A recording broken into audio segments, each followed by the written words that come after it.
It started to happen gradually. I would walk into a room and say something, and no one would notice.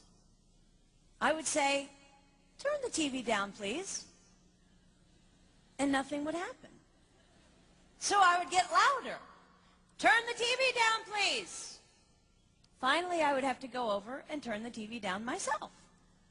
And then I started to notice it elsewhere. My husband and I had been at a party for about 3 hours, and I was ready to go. I looked over, and he was talking to a friend from work, and I walked over, and he kept right on talking. He didn't even turn toward me. That's when I started to put it together. He can't see me. I'm invisible. I'm invisible. Then I started to notice it more and more. I would walk my son to school, and his teacher would say, "Jake, who's that with you?" And my son would say, "Nobody." Granted, he's just 5, but nobody? One night, a group of us gathered, and we were celebrating the return of a friend from England. Janice had just taken this fabulous trip, and she was going on and on about the hotel she stayed in. And I was sitting there looking around at the other women at the table. I'd put my makeup on in the car on the way there. I had on an old dress because it was the only thing clean, and I had my unwashed hair pulled up in a banana clip, and I was feeling pretty darn pathetic. And then Janice turned to me, and she said, "I brought you this." It was a book on the great cathedrals of Europe.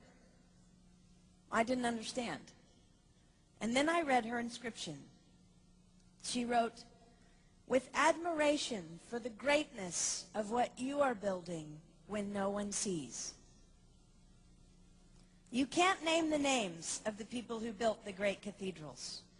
Over and over again, looking at these mammoth works, you scan down to find the names, and it says, "Builder, unknown, unknown, unknown." They completed things not knowing that anyone would notice. There's a story about one of the builders who was carving a tiny bird inside a beam that would be covered over by a roof. And someone came up to him and said, "Why are you spending so much time on something no one will ever see?" And it's reported that the builder replied, "Because God sees." They trusted that God saw everything. They gave their whole lives for a work, a mammoth work they would never see finished. They showed up day after day. Some of these cathedrals took over 100 years to build. That was more than one working man's lifetime. Day after day. And they made personal sacrifices for no credit. Showing up at a job they would never see finished, for a building their name would never be on. One writer even goes so far as to say no great cathedrals will ever be built again because so few people are willing to sacrifice to that degree. I closed the book, and it was as if I heard God say, "I see you. You are not invisible to me.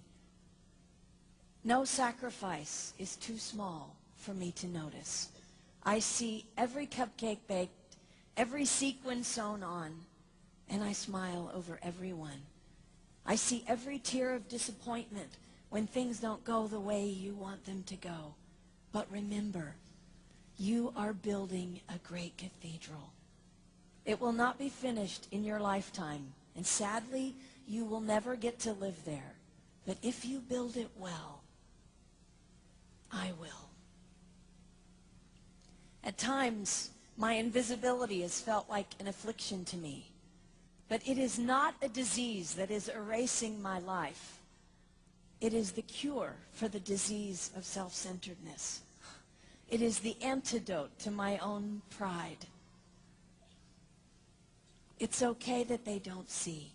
It's okay that they don't know. I don't want my son to tell the friend he's bringing home from college, "You're not going to believe what my mom does. She gets up at 4 in the morning and she bakes pies and hand-bastes a turkey and she presses all the linens." Even if I do all those things, I don't want him to say that. I want him to want to come home.